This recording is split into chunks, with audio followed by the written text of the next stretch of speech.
Hello everyone, my name is Roshan Sheikh and welcome to my YouTube channel Files to Fact with Roshan Sheikh। अगर आप किसी भी government job की तैयारी कर रहे हैं like SSC, UPSC, banking, DRDO, septum या स्टेट पीसीएस वगैरह, तो this channel is for you. इस चैनल में सरकारी नौकरी के साथ साथ जो ऑलरेडी गवर्नमेंट एम्प्लॉय हैं उनको इस चैनल में मैं सीसीएस रूल्स के बारे में, जो सेंट्रल सिविल सर्विस रूल्स हैं जो सेंट्रल गवर्नमेंट में एप्लीकेबल होते हैं, उसके बारे में ये बताऊंगा। और साथ में अगर कोई भी बेरोजगार अनएम्प्लॉयड यूथ अगर वो कंफ्यूज है कि गवर्नमेंट सेक्टर में करियर बेटर रहता है या फिर प्राइवेट सेक्टर में, तो you are at the right place. Now next question comes to your mind is that कि there are hundred of YouTube videos available in the social media, then आपको ये channel ही क्यों देखना चाहिए? तो दैट्स अ वैलिड क्वेश्चन। तो let me tell you something about my self. मैंने अपना बीकॉम कंप्लीट किया था ग्रेजुएट दिल्ली यूनिवर्सिटी से, and I did MBA master of business administration in HRM, human resource management and finance से। जो मैंने अपना फर्स्ट प्रोफेशनल करियर स्टार्ट किया था वो किया था एक एमएनसी से, NIT, national institute of information technology. और इसमें मैंने जो स्टार्ट किया था as an soft skill trainer किया था। उसमें मैं बेसिकली क्या करता था, यूथ को एम्प्लॉयबिलिटी स्किल्स डेवलप करवाता था। वहां पे मैंने 5 साल की सर्विस की और इस 5 साल में मैंने वहां पे सॉफ्ट स्किल ट्रेनर से centre coordinator and then finally centre manager हुआ। उसके बाद 5 साल के बाद मैंने स्विच किया और उसके बाद मैंने ज्वाइन किया टीम लीज सर्विस लिमिटेड। आप इंटरनेट में देख सकते हैं, टीम लीज सर्विस लिमिटेड जो है बेसिकली प्लेसमेंट से रिलेटेड जॉब है। उसमें क्या करते हैं कि हम लोग उसमें मेरा जो डेजिग्नेशन था वो डिविजनल एकेडमिक हेड का था। तो उसमें हम क्या करते थे, गवर्नमेंट प्रोजेक्ट के साथ टाई अप करने के बाद स्कूल या कॉलेजेस में जो यूथ होते थे अनएम्प्लॉयड, उनको हम क्या करते थे कि एम्प्लॉयबिलिटी स्किल्स डेवलप करने के बाद उसको प्लेसमेंट देते थे।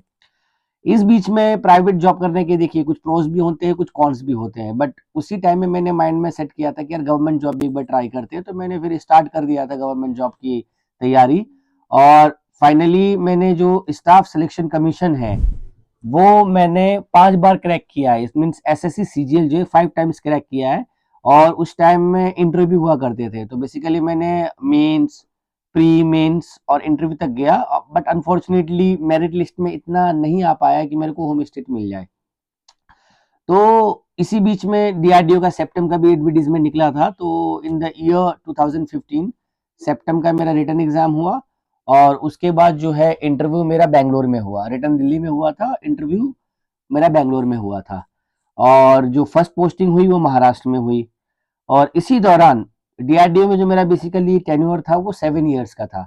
तो 7 ईयर्स में मेरे को 2 प्रमोशंस मिले। 2 promotions that was not time bound promotions, but उसमें एक डिपार्टमेंटल एग्जाम होता है जिसको हम एलडीसी बोलते हैं, लिमिटेड डिपार्टमेंटल कम्पिटिटिव एग्जाम। तो मैंने 2 बार क्रैक किया है उसको। और आपको पता है ऑलरेडी गवर्नमेंट जॉब में पैन इंडिया बेस में कंपटीशन होता है, और मेरा जो फाइट था वो गवर्नमेंट एम्प्लॉय से ही था। तो उसमें भी मैंने जो है वो फाइट किया। तो फाइनली गवर्नमेंट जॉब करने के बाद उसमें मैंने बहुत एक्सपीरियंस किया। अब DRDO, let me tell you कि डीआरडीओ एक बहुत ही रेपुटेड और वर्ल्ड रिकॉग्नाइज्ड ऑर्गेनाइजेशन है जो कि मिनिस्ट्री ऑफ डिफेंस में आता है, गवर्नमेंट ऑफ इंडिया में। इसमें सैलरी के साथ साथ प्रमोशंस के साथ बहुत सारे और भी बेनिफिट्स मिलते हैं, जैसे वो मैं आपको नेक्स्ट वीडियो में बताऊंगा, अदरवाइज वीडियो बहुत लंबी हो जाएगी। तो फाइनली जो क्वेश्चन आता है कि आपको ये चैनल ही क्यों फॉलो करना चाहिए, तो आपको जो है गवर्नमेंट से रिलेटेड, प्राइवेट जॉब से रिलेटेड सारी इंफॉर्मेशन यहाँ से मिलने वाली है। अभी 8 पे कमीशन को लेके बहुत ज्यादा हल्ला हो रहा है कि सेंट्रल गवर्नमेंट एम्प्लॉय की सैलरी डबल हो रही है, ट्रिपल हो रही है और बहुत ही ज्यादा मतलब हाइक होने वाला है। तो इसके बारे में मैं आपको इंसाइट देने वाला हूँ कि एक्चुअली कितना हमारा बढ़ेगा। तो अभी हम नेक्स्ट इसमें चलते हैं कि वाई आई लेफ्ट डीआरडीओ, जो कि आपने थंबनेल में भी देख लिया होगा। तो मैं आपको बताऊं कि देखिए डीआरडीओ में इतनी अच्छी अपॉर्चुनिटी मिलने के बाद, जो मैंने आपको बताया 2 प्रमोशंस मिले मेरे को और बहुत सारे अच्छे पर्क्स भी मिलते थे, इसके बावजूद जो है इसमें एक जो थोड़ा सा जो मेरे लिए पर्सनली लगा कि एक ट्रांसफरेबल जॉब है।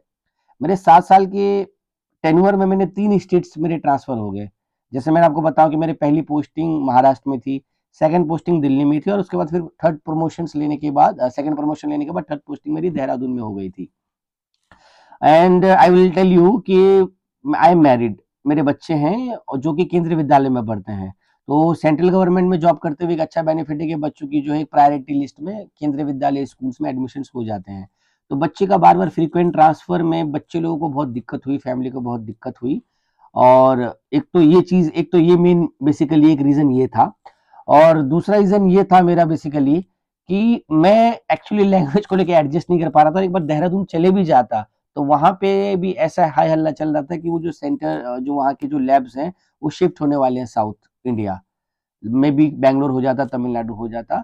तो क्योंकि मैं गवर्नमेंट जॉब की तैयारी कंटिन्यू कर रहा था, इसी बीच जब मैं डीआरडीओ से जब मेरा ट्रांसफर हुआ था, तो बीच-बीच में गवर्नमेंट जॉब की और दूसरे भी सेक्टर्स में जॉब कर रहा था फॉर द प्रमोशंस और to get a home state. तो अल्हम्दुलिल्लाह मेरी जो है एक जॉब भी लग गई और वो सेंट्रल यूनिवर्सिटी है दिल्ली बेस्ड में, उसमें मेरी जॉब लगी है। अब मेरा अगला क्वेश्चन आपसे ये है कि आप मुझे बताइए कमेंट सेक्शन में कि टोटल दिल्ली में सेंट्रल यूनिवर्सिटीज कितने हैं? और आप मेरे से पूछेंगे कि मैं कौन से सेंट्रल यूनिवर्सिटी में जॉब करता हूँ, तो आप मुझसे कमेंट करें, मैं डेफिनेटली इसका रिप्लाई करूंगा। तो बेसिकली आप जब इस चैनल को फॉलो करेंगे, तो मैं सेंट्रल गवर्नमेंट जॉब से रिलेटेड जितने भी इंफॉर्मेशन हैं, इवन जो एग्जिस्टिंग एम्प्लॉय हैं उसके भी जो सीसीएस रूल्स वगैरह के बारे में बताने वाला हूँ।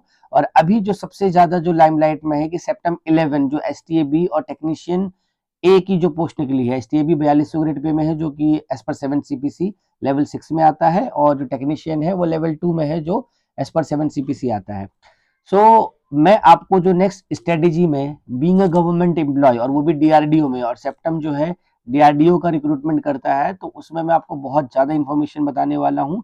और नेक्स्ट वीडियो जो मेरी होंगे बेसिकली वो आपके जो सेप्टम ए से रिलेटेड आपके सिलेबस स्ट्रेटेजीज और आपको एग्जाम से पहले क्या क्या प्रिकॉशंस लेने हैं और आपको मेरिट में आने के लिए क्या स्ट्रेटेजीज होनी चाहिए, और ना कि आपका एग्जाम बल्कि आपको डॉक्यूमेंट वेरिफिकेशन से लेके आपके मेडिकल कैसे होते हैं, जो डीआरडीओ में किस तरीके से मेडिकल आपकी फिटनेस सर्टिफिकेट वगैरह वहाँ पे मांगते हैं, वो सारी चीजें बताने वाला हूँ इस वीडियो में।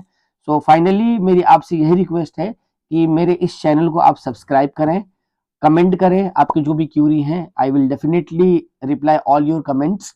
और लाइक करें और अपने दोस्तों में जो भी गवर्नमेंट जॉब की तैयारी कर रहे हैं या प्राइवेट जॉब में जाना चाह रहे हैं या फिर ऑलरेडी गवर्नमेंट जॉब में है, तो उन सबको सारे बेनिफिट्स में इस वीडियो में अपने इस चैनल के माध्यम से देने वाला हूं।